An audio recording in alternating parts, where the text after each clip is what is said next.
welcome back to our weekly vlog. And in this video tutorial, I am going to demonstrate on how to disassemble and assemble a system unit. So, let's get started.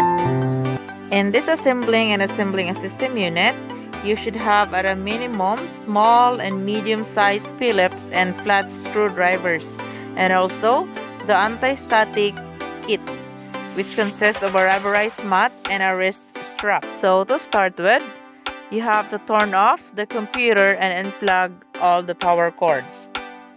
Then, remove at least one side cover, usually the right side as you face the front of the computer.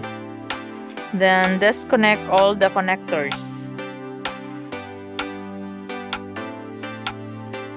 Remove standalone fans. This is a good time to remove any dust and lint if you're planning on reusing them. And disconnect the cables and remove the storage drive.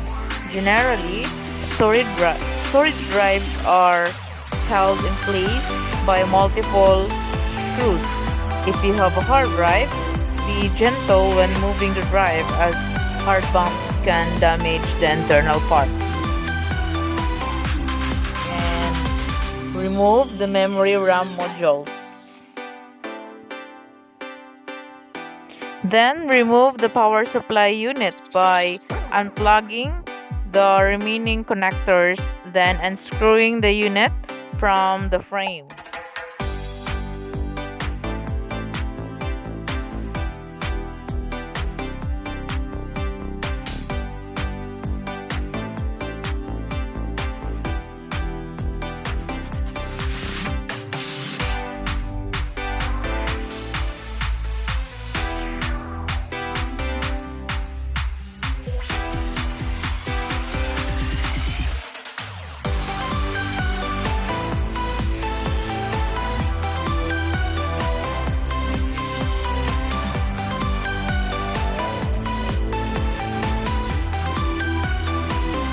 Then remove motherboard adapters or expansion cards.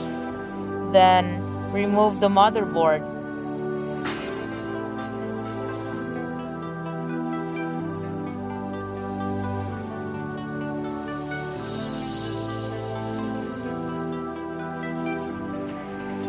So to reassemble the system unit, just insert the components in the opposite order you removed. Then start with the motherboard. Then plug in all the cables as you insert the components.